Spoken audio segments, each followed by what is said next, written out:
hope that you find this entertaining, and I hope to send each of you home, I hope, with a little bit of information or a little nugget that you didn't know before, and you can say, well, that was interesting.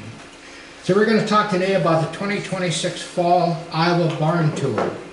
This is the largest barn tour in Iowa, in the U.S., and I have literature that says it's the largest barn tour in the world. Wow. This year, the Fall Barn Tour is September 19th and 20th, over 2 days, and it's sponsored by the Iowa Barn Foundation. How many of you knew there was a barn foundation in Iowa? Some of you did. Cool. It's a nonprofit organization, and part of what they do, or most of what they do, is assist people with barns in maintaining and restoring old barns. If you go online, there's a virtual tour available. You can look through some of the barns, some of the past tours. It's interesting. The Fall Barn Tour this year features 107 barns. They're not always the same. It's not the same barns each tour. They change them. So the barns you saw, if you went on a tour last year or last spring, many of these may be different. It's a self-guided tour. You pick the barns you want to visit, set up your own route, and some of them will have people there to answer questions or show you around. Some of them I think you just kind of walk through on your own, and the hours are 9 to 5. There's a lot of online information. If you just Google Iowa Barn Tour or the Iowa Barn Foundation, you can find out about it. This is the 26th year that they've sponsored tours. They have one in the spring and one in the fall. History of Iowa barns. At one time there were 200,000 barns in Iowa, but they're disappearing. Farm buildings today are specialized to the type of livestock. Original barns on farms held all the livestock, a lot of it in the same building. You have the horses, cattle, hogs, etc., all in the same building. Today it's more specialized. You have hog systems, you have poultry systems, so the use of barns is declining. And also the way that they harvest and store hay is changing. So the use of barns has been declining for a while. Today we have 35 to 40,000 barns in Iowa yet, but we're losing about 1,000 a year. And if you go back to 1900, 39% of American families lived on a farm. Today, less than 2% of our youth have even been in a barn.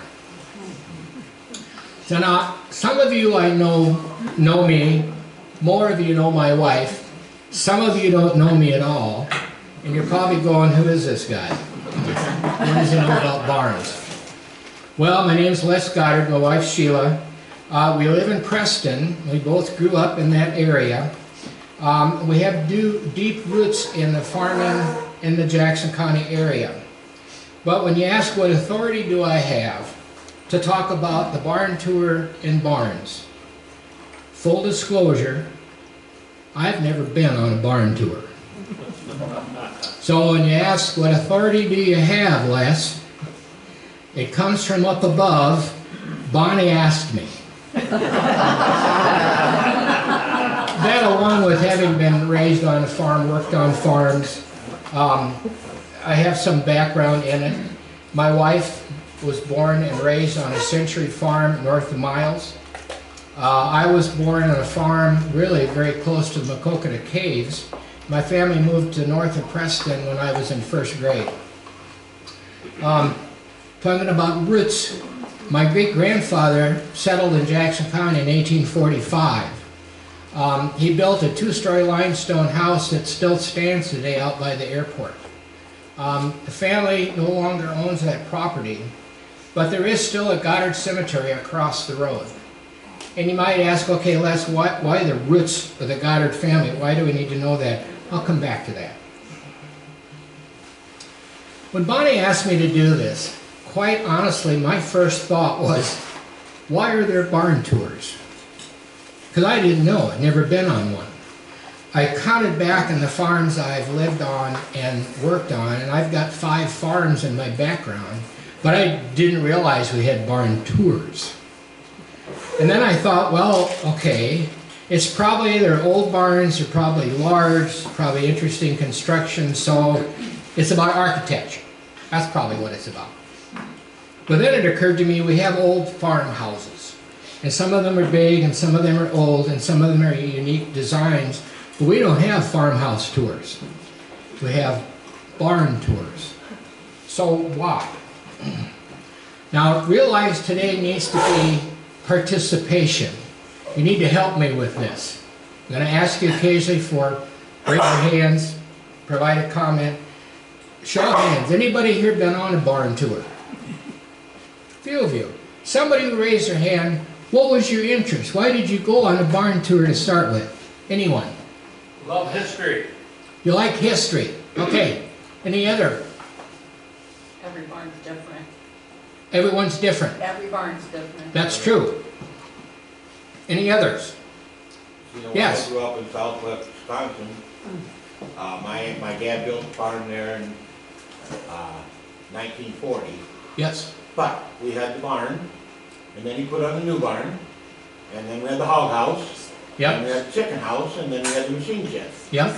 You know, and the house was abandoned when he built it, and he said it was an old house.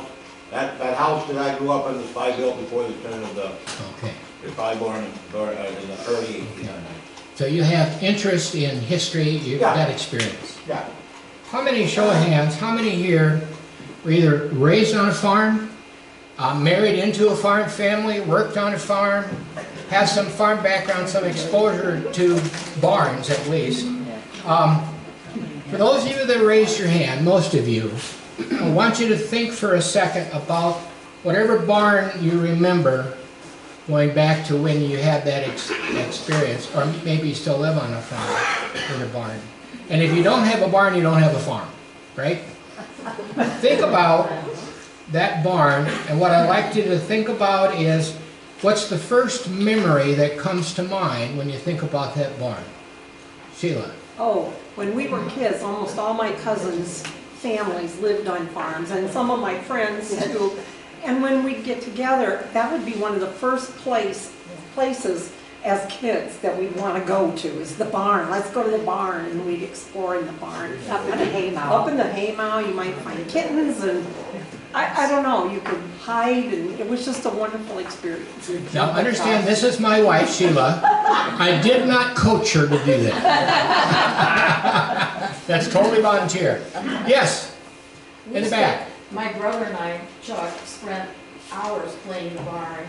There was a really high platform that was only this far away when the barn was full. Yeah. You know, it was 40 feet high when the barn was empty. Where they fixed the pulleys and stuff, because we used to have the hay mow at the forks. And instead of the horses like my dad had, we used tractors to back up. We kept our club heads in there, we swung on the gates and got in trouble more than once. It had little round stone windows in it, and it burned in 1976. Cool. Yes. What I remember is the hay mow, especially, and then the original barn was added on, it's called the horse barn, where we kept the horses. Yep. And the harnesses and the feed boxes for the horses. Okay. That's what I remember. Yes. Mowing hay up there when it was 100 degrees out. Oh, of course, yeah. Yeah. I looked out, I never had to work the mow, but thank goodness for that. When I thought, okay, the barns that I remember, my first memory is, yeah. Putting the hay in the barn with a hay fork. Yep. That used to be pulled by horses, but we pulled it with a truck or a tractor, and the hay would go up in the middle and hit the track, and Dad would have the rope and drop the bales down. Yep. And My first experience driving a tractor was a wide-end Ford pulling the haymow rope. When I think about my memories of barns, my first memory of barn was being inside the barn when it rained. And the sound of that rain on the roof. There's something so peaceful about that noise, that experience, being in that great big building and hearing it rain outside. How many of you played hide and seek in the barn? How many of you looked for the latest batch of kittens? Anybody have to hunt for chicken eggs in the barn? Yep. How about any guys or gals build a fort out of bales? Oh, yeah. fought off the Indians or the last battle of Alamo? If any of you, show of hands, have any of you been asked, were you born in a barn? Show of hands. Okay? Now, were any of you actually born in a barn? No. Okay. I got a story to tell. Yes.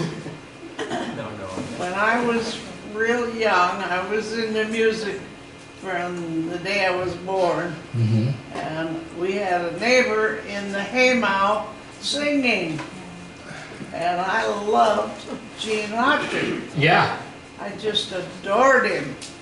And Lloyd was up in the haymow singing, and I hollered at him, and I said, "Hey Lloyd, you sound just like Gene Autry."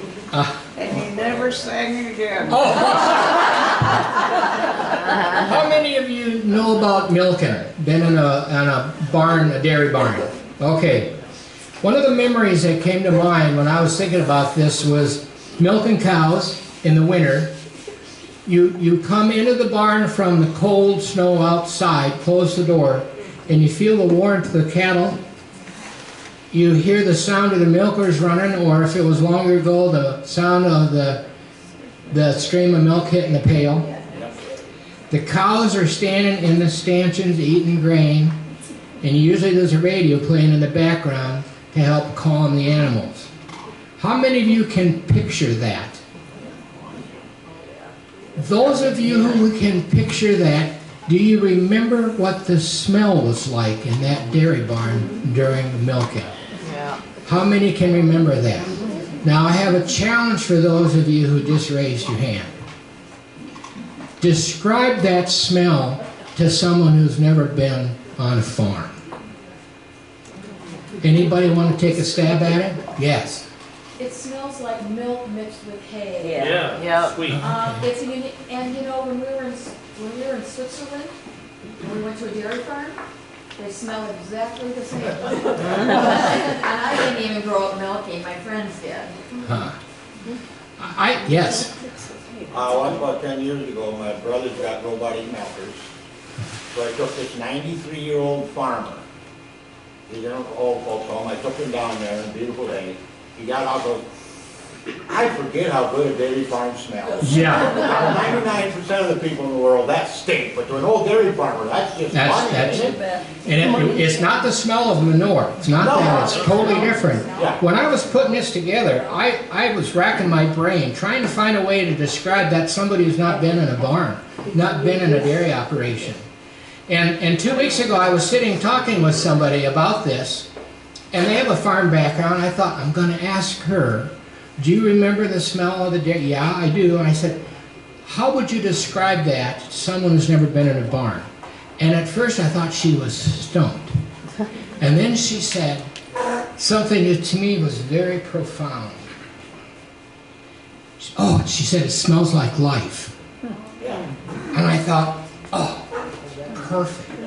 It put everything together for me. The guy who's never been on a barn tour. Barns symbolize, to me, growing up on the farm. Early on, barns were the center, the heart of what happens on a farm. It's where we learned what physical work was. It's where families learned to work together. We learned to care for animals in the cycle of birth and death. We learned how to take care of things so they worked and how to fix them when they didn't. We learned common sense. We learned responsibility. We learned about running a business. And we learned about the value of work ethic. We learned about life. So barns, to me, symbolize our memories, our experiences, the lessons that we learned, and how those lessons became part of who we are today. So, for those of you who didn't grow up on a farm, I don't think you're left out. You have a heritage, and I would wager that if not all of you, most of you have a farm background, even if you've never been on a farm today. 39% of farm people in 1900 lived on farms. All of you have, at some point, probably a farm background. And some of what those people learned ends up getting passed down. Sheila and I both grew up on farms. We left Preston at age 19 and 18. We got married and moved away and never been back on a farm. My kids do not know what growing up on a farm is about. But yet part of what we taught them are the things that we learned growing up on a farm. And a couple years ago, might have been maybe more than that, but they were up and gone and we had them home for, I think maybe it was Thanksgiving. And somehow the conversation got around to work, jobs, or whatever, and one of them looked at me and said, "Dad, thanks for giving us a work ethic." And I thought, that's heritage that comes down from farms. It's part of the person we become. It's who we are today. And in an ag community, such as Maquoketa, Preston, the areas around here, farm life is a shared experience, even if you're not on a farm. And if you don't think you're impacted by farm life, how many times have you been behind a combine on the road in the fall? And why do we have summer vacation in the school system? There are some countries that don't have that. We have it so the kids could help on the farm during planting and harvest. So my working theory is this. The barn tour is about memories. It's not just about barns, architecture, it's also about life. It's about memories, our heritage, and who we are. Okay, so about barns. Early barns, literally 4 posts in the ground with a prairie grass roof. Might have been closed in the back to guard against the winter winds. Then came along cabins with lean-tos, and some log cabins were built 2 stories with a lean-to, and the animals were housed on the ground floor and living quarters for the family on the 2nd floor. It made taking care of the animals in the winter easier, and the warmth of the animals helped heat the family on the 2nd floor. Early barns in Iowa, there are lots of different barn styles and designs. Early barns in Iowa were described as prairie barns. And if you look at the basic shape, it's a triangle with the first floor ground level where the animals were, horses, cattle, sheep, etc. And then the upper level was where the hay mow, the hay, grain, feed was stored. So this is a pretty typical prairie barn in Iowa. This barn is on the tour. It's called the Hempstead Barn, and it's up around Dubuque. And if you can read that sign, it says Hempstead, population 24. Hempstead used to be a village outside of Dubuque. And this barn was built when the population there was 24 people. That barn, or that village, eventually changed its name, and today is Fillmore. Early construction on those early barns. The oldest barns in Iowa are along the Mississippi. It's where settlers came first, came up the Mississippi. Dubuque, I think, is the oldest city, so the barns along the Mississippi are the oldest in the state. And if you look at them, going to some of the older ones, you'll see 100-year-old logs with bark on them yet. Remember back when these were being built, there were not bolts and nails. How did they put these things together? They used what is referred to as mortise and tenon construction. And I don't know if you're familiar with that, but you've got a piece of wood and you chisel or you cut a hole in it, and then you whittle another piece of wood so it fits into that hole, and then you peg them together with oak pegs. That's mortise and tenon construction. And that's pretty common, and I've got some examples of that coming up. But another thing is, where do you get the materials? You couldn't go to Menards, didn't have them, okay? And if you didn't have lumber available on your property, And maybe if you didn't have a sawmill close by, there are a number of sawmills. But some of the properties didn't have enough timber to produce a barn.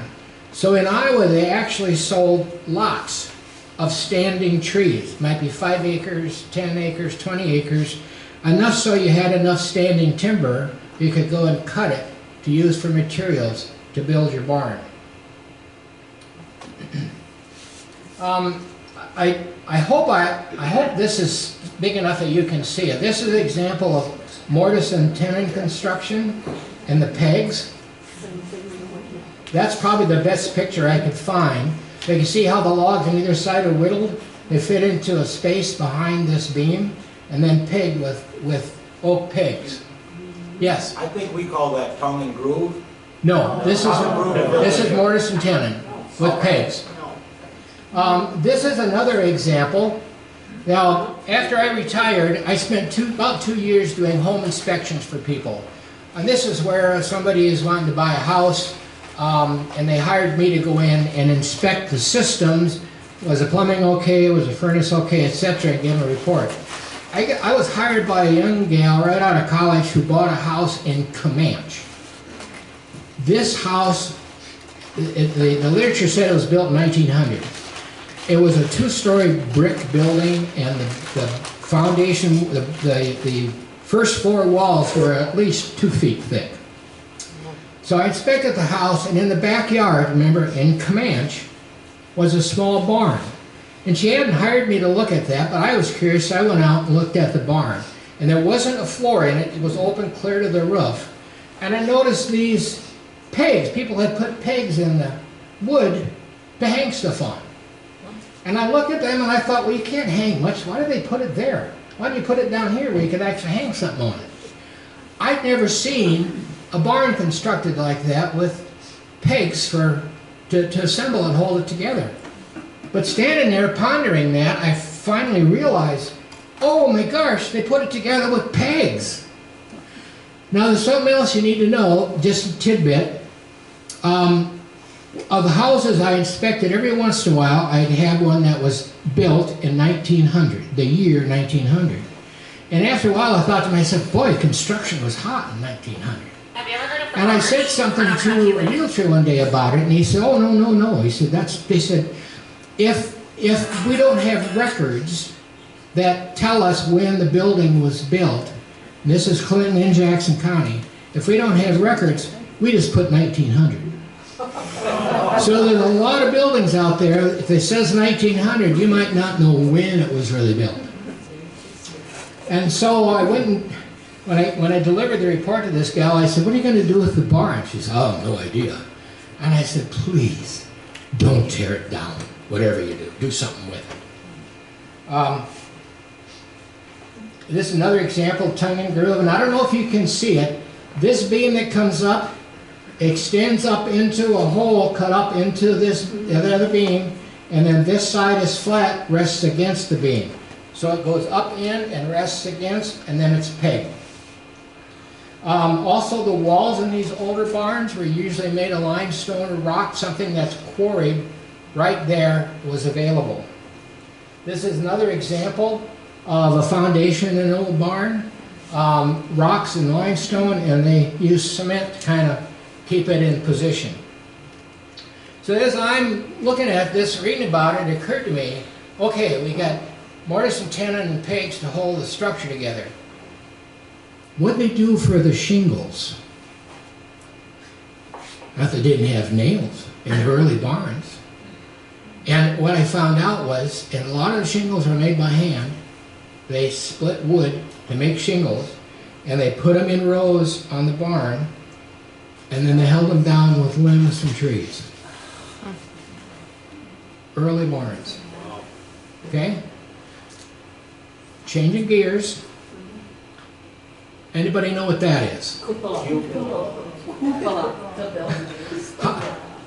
How do you say the word? There's a debate going on.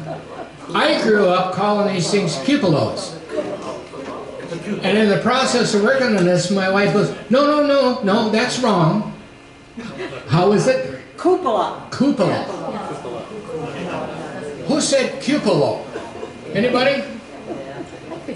Bless you for saying that. Well, we looked it up, and you know, of course, she was right. I'm not going to say, I'm just going to say cupola, it's wrong, but it's easier for me to say. Okay, most of the structures were made out of wood or metal or a combination. If you look at the slats, they're all designed so that air will come up out of it, but they're slanted so that rain and snow would not go in. The design really is pretty basic and standard across all of them. But when you add people to the equation, you get all kinds of designs. Okay? Now go back and remember, there were 200,000 barns in Iowa at one time, and most of them had one, some of them had multiple cupolas on them. Now, where do they come from? Anybody know where cupolas started? Let's come back to what they're for. First of all, cupola is an Italian word that means small dome. Who would have thought Italy would have influence on Iowa barns? But okay, what are they for?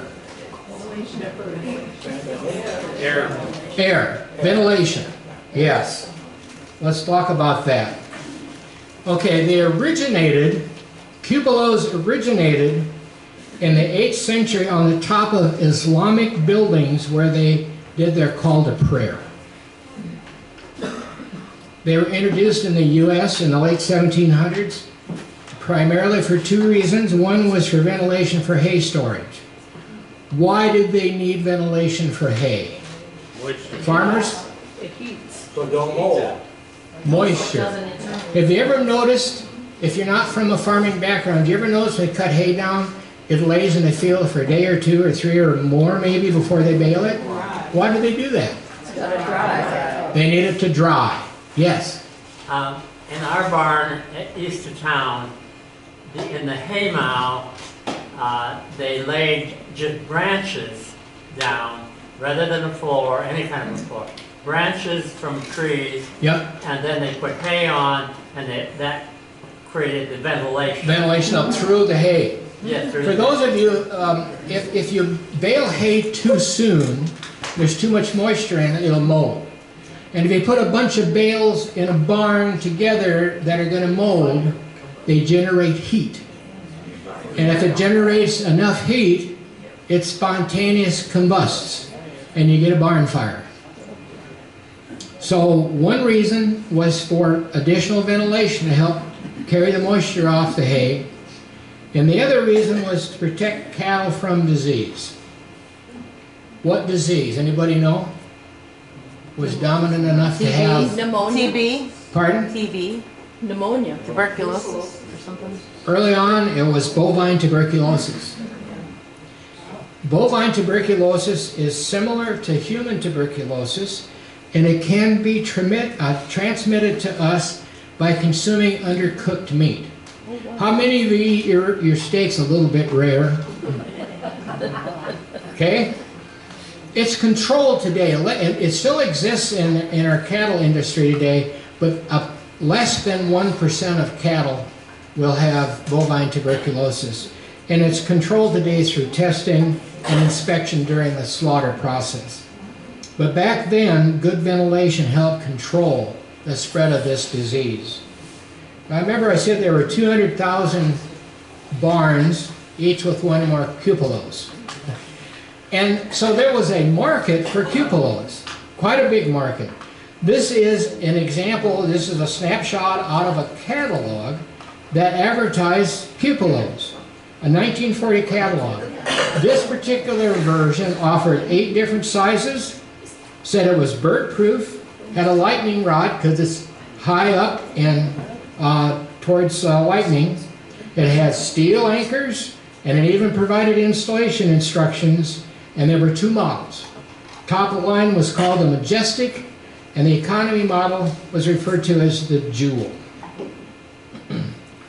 Now, the first cupola that I said, what is this? And you said it's a cupola. This is the barn that cupola came off of, or is on. This is out of State Center. It's called the Buck Barn. And the reason I put this in, because it was interesting, it's the only barn in Iowa that ever held a bell in the tower. Now, they don't know, I couldn't find when it was built, but they did move it to this location, the current location, in 1906. So it's an old barn. And the bell evidently doesn't hang up in the cupola anymore. It's down probably where people can see it, but it initially hung up in the cupola. I don't know why they had it there, what they did with it. I imagine you got to go on the tour sometime to have them tell you what that's about. Another barn is, and most of these barns are identified by the owner's names. Some of them have different titles, but generally they identify them by name. This is the Emery Bridge Barn, and it's in Decorah. It's on the tour. It was built between 1871 and 1906. It's referred to as a Norwegian-American bridge barn. Now, initially, these barns held livestock on the first floor and hay on the second. Some of them families, if you go back, but hay on the second. And eventually, as machinery got more and more common, the farmer wanted to get machinery out of the weather, so one place they could put it is on that second floor in the barn. But how do you get them there? So what this did is it provided, they built a ramp up, and it's a similar ramp that was used in Norway to bring that machinery up into the barn. Now, in some places, the ground is rolling enough they could back that barn, build it into the hillside. So the bottom was walkout for livestock, and the back of it was at ground level. You could drive the machinery in. This is the Frost Barn in Waterloo. This one's on the tour also. It was built in 1870. To give you an idea of size, it's 88 feet long, 40 foot wide and 40 foot tall. What was interesting about this one to me was they had an Amish crew come in 2018 and refurbished it. Replaced a lot of the structural timber inside, put on new siding, and repaired a 3-foot thick limestone foundation. This barn is still in use today, housing Suffolk sheep. This is the back side of that same barn, and again, if you look at the horizon, you can see how flat the ground is. So they couldn't build it into a hillside, so they again built a ramp so that the farmer could put machinery up inside on the second floor. And if you notice, there's some sheep back behind the barn. This is a picture of some of the structure inside. This begins to give you a sense of what it was like to put these things together, the scale. And I don't know if those of you who've been in a barn when that barn's empty or there's not a lot of hay in it, you walk inside and it's kind of awe-inspiring, the size of it. You step into it, you can look up and you see all the structural supports, and the structural support inside these barns, almost all of them are a little different depending on who built them. But if you step inside of them and look at the scale, you got to ask yourself, how did they do this? This particular barn, this is the second floor up. You can see down here, there's an opening, goes to the ground floor. This second floor and up. And if you look at this one, if you were to stand on this floor and look up, this is what you'd see. Wow. How did they build these? You can't go down and rent a crane when you're doing mortise and tenon with pegs. You didn't have bolts and nails. You couldn't go rent a crane to do this. How did they put them together? Pardon? Scaffolding. Scaffolding? Ropes. Underground. Ropes. Pardon? Ropes. Have you heard of barn raising? Yeah. When a farmer wanted to put a barn like this together, many times they called on the neighbors in the community to come and help. And it was many hands that helped put that structure up in place and put it all together. And when they did that, the farmer who had the barn built and finished often wanted to say thank you to those that helped. So usually before the first crop came in that they put in the barn, they held a barn dance. And they didn't have a DJ. They actually had a band. Look over here, this is two different pictures. The barn, a band over here and a band over here. So they said thank you. Now how do we know they actually did that? How do I know that they actually had barn dances? Anybody help me out? Yes. I know at, where Tiff, whatever her name is, has Codfish Hollow, the barn Yeah. music out there. Yeah. I went to the barn dance for that barn Ah. when I was a little girl. Yeah, Yeah. Yeah. it really happened. When I was young, they had a barn like that, and I grew up in a predominantly Catholic Yep. community. So the priest come and said mass. He said mass, and then they had barn dance. But we started it with the Catholic mass. Because Yep. everyone was Catholic, so they just had a Catholic mass, and then we went on to celebrate like that. In preparing this, I visited with somebody about the barn dances, and she told me, she said, I know they did that because my great-grandpa, when we were driving around, used to say, I played at that barn dance. I played at that barn dance. So this is what they did.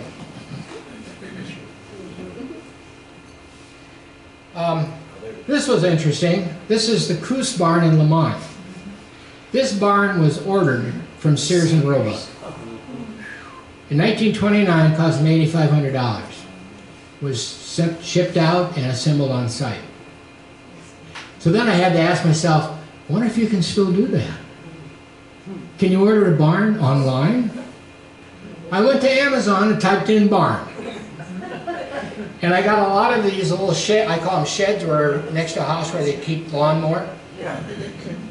There was also a 40 by 40 foot barn that popped up with a combine picture sitting in front of it that was available on Amazon for $19,000. And while I'm looking at it, this little window comes up and says, order soon, only 10 left in stock.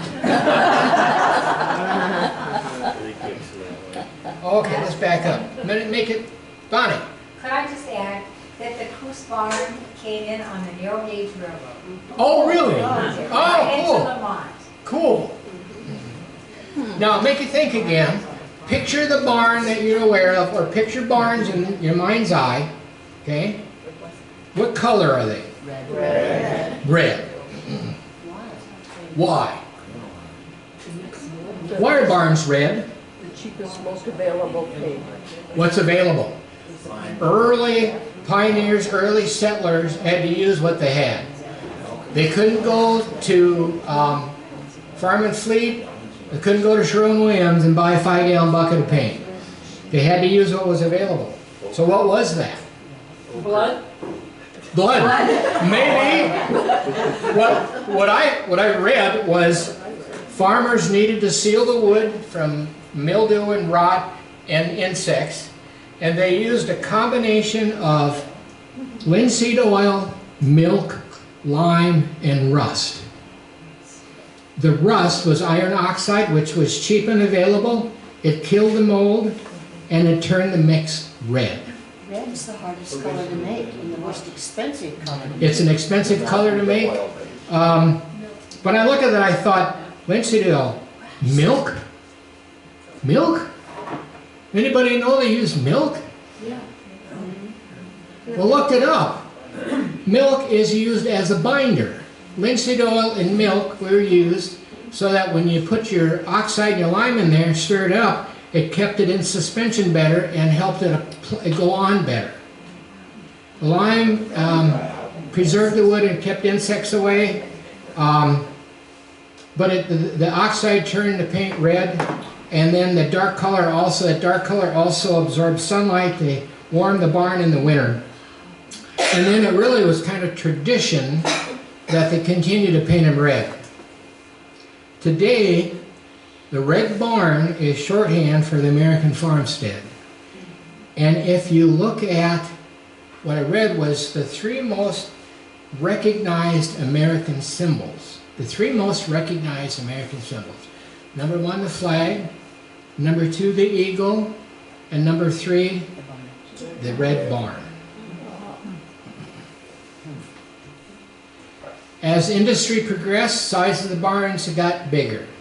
Also, as in Sherwin-Williams got a little handier, different colors came available, and they started painting different colors on barns. This is the Trinkamp barn. It's east of Preston. It was built in '26, so we also see that later barns they started having different colors.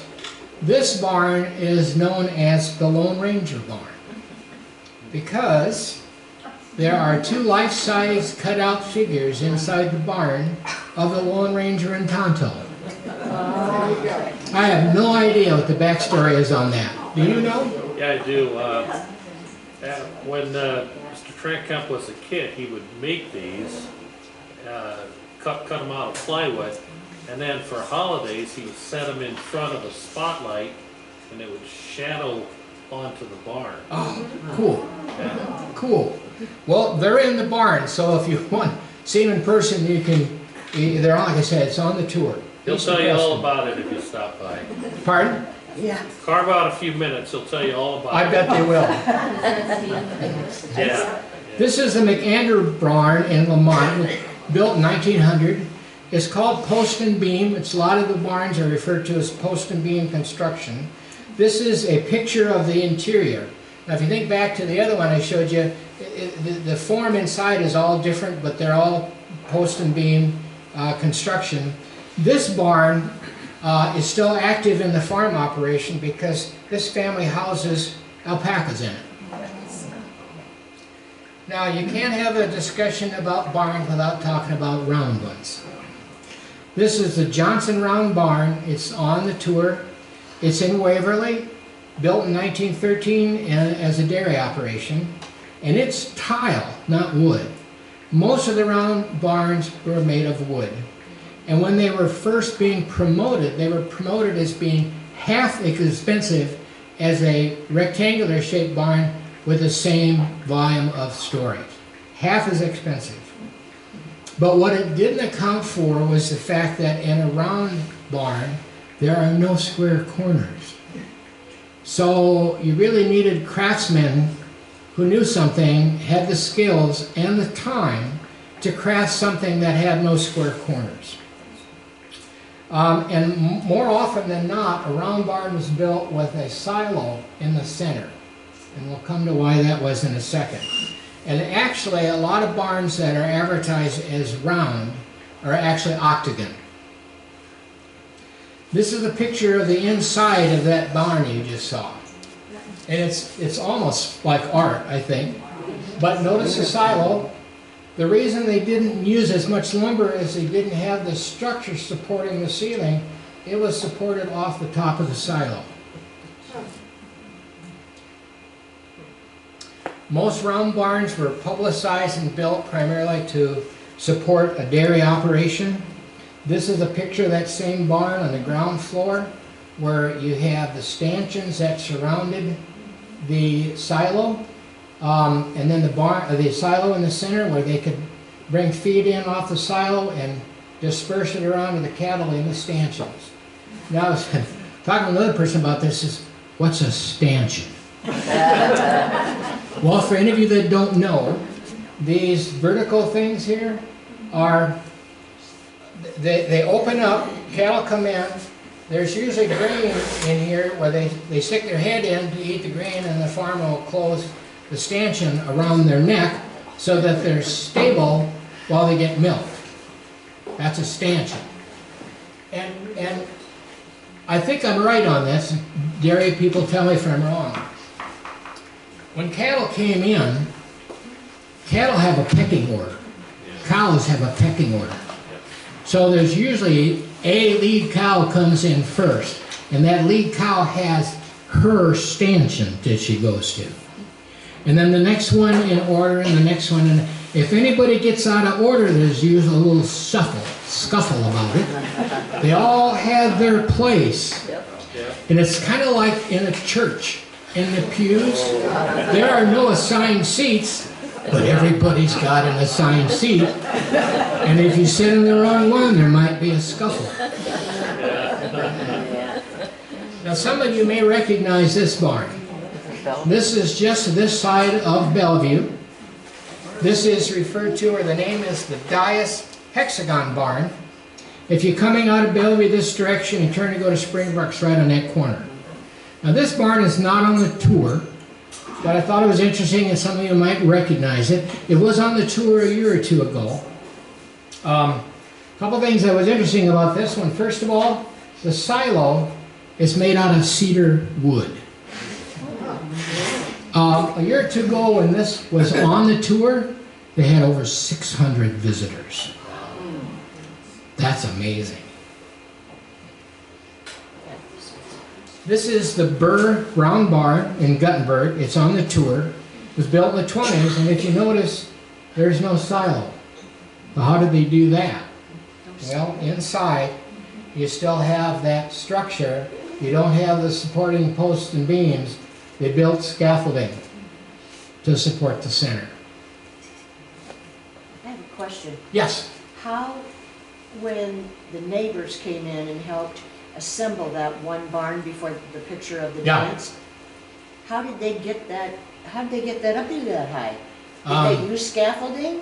I imagine lots of hands. I don't know how specifically they did it. You might, I think maybe that Amish team might tell you how. So how did they build a pyramid? I'm not sure. It's probably easier to answer how did they do it. Lots of hands and some systems, but I don't know specifically how they did it. Somebody said ropes too. Lots of ropes, yeah. Yeah. And maybe horses to pull up, I don't know. This is a Kaufman barn. It's in Bellevue, it's on the tour this year. I don't have the date for when it was built, but the homestead was formed in 1850. So it's old. I think it's old. One thing that surprised me is on most barns, there is a doorway right up here at the peak, and it's usually hinged across the bottom, so it opens out and down, so they can get hay and feed and stuff up into the barn. This one doesn't open out and down. This one is on rails on either side, and it slides up and down. And they use counterweights to accomplish it. If you remember old windows, up and down, a lot of the old windows had counterweights on them. This is a side image of that same barn. I couldn't find a length. It didn't give me a length. But I looked at it, I thought, that's a long barn. And then I realized there's a fence out here in front. Anybody know how far apart fence posts typically are in a farm? 10? Yeah. 10 feet. Pardon? 10 feet. Nope. No, 8? 16 and a half feet. Oh, I'm pretty sure that's right. And it's referred to as a rod. okay. Somebody might look that up. How long is a rod? Oh. Pretty sure it's 16 and a half feet. I always thought because it's a half, I thought, well, that's always odd. But I thought, okay, if this fence is a typical farm fence, we have 1, 2, 3, 4, 5, 6 rods at least, because this starts right next to the barn. So that's maybe 6 or 7 rods long or longer. That's long. A yard is 5.5 yards long, Okay, so that'd be 15, close to 16, Yeah. somewhere in there. yeah. Thank you. My wife to the rescue. I don't know how to say this name. Anybody know how to pronounce that? Nieces. I don't want to butcher it. Nieces. What is it? Nieces. Nisus? It's a barn in Dubuque County. Was built in 1888, and what was unique about this barn, it was never painted. The interior has hand-hewn timbers, It's built into the hillside. You see ground level here, and then the back is at upper level. So you've got, again, you've got livestock on the ground floor, machinery up on the second, put together with mortise and tenon. And this is a picture of some of the interior structure, and you can see the axe marks where it was hewn by hand. And maybe, I don't know if you can see it, the pegs holding the structure together. What's interesting about this barn also is there are a lot of pictures of this farm operation that they have. I'm only showing you one, but there are many that show early life on this farm. I'm sure if you go on the tour, you can look at all the pictures. Now this one again, I am not going to butcher the name. Engelke. But pardon? Engelke. Engelke. When I saw this one, the first thing I noticed were the windows. They're set at an angle and they're up high like that, and this is just me and who I am. I thought, somebody needs to put a window right there. And we got a face. Also, they're not level. Yeah, They're different. they're off a little bit. Okay, I'm gonna start thinking In our memory. barn, Yeah, we did not have a cupola. you did. We just had the vents on both sides. Oh, okay, That's what them windows were, for vents, and then you didn't need a cupola. okay, But that's the way our barn was. okay. Do you ever have a bonfire? No, because we were smart enough not to put hay Okay. into it. So you let your hay dry enough and it worked. I don't know. I do know Pardon? that my dad had to replank the bottom floor because when he signed the building, it was loose hay. Yeah, Then when he went to bale hay, yeah. there was too much waste, so he had to reinforce the floor between the milk parlor and the barn. One of my memories, early memory, actually it was the second memory that came to mind. One of my jobs as a young child, was probably 6 or 7, was to fork loose hay from the mow down to the first floor, feed the cattle. And one of those times I stuck the fork into the side of the loose hay and I hit a bumblebee nest. And he got me twice in the ankle before I got him. Boy, that's a very vivid memory for me yet. I'm going to start to ask you to think back memories. We've gone through a few barns, but I want you to kind of think back a little bit on memories again. This again is a barn built into a hillside. So you've got the upper level where you can bring the machinery in and store it, and the bottom level where they had the livestock. I wonder if anybody's noticed what's in that lower left-hand corner. What is that? A John Deere mower. That's a John Deere. Is it a John Deere mower? Yeah. Oh, you know what? Probably it could be. You know what I saw when I looked at that? Look like a child's. That's a John Deere tractor, No. but not a farm tractor, Kid tractor. a kid's tractor. Right. If that's a kid's tractor, It's a lawnmower. here we go again. I think it's too small for a lawnmower. Well, pretend for a moment with me that it's a kid's tractor. Okay? Here we go again with memories. How many generations have lived on this farm and been in and around that barn? How old is it? It's an old one. So it's about memories. This is the end of today's journey on barn education and the barn tour. I'd like to encourage you to go on the fall barn tour if you haven't been on one, and if you've been on one. But if you go on the tour, remember one thing for me, would you? It's not just about the architecture. It's not about the age.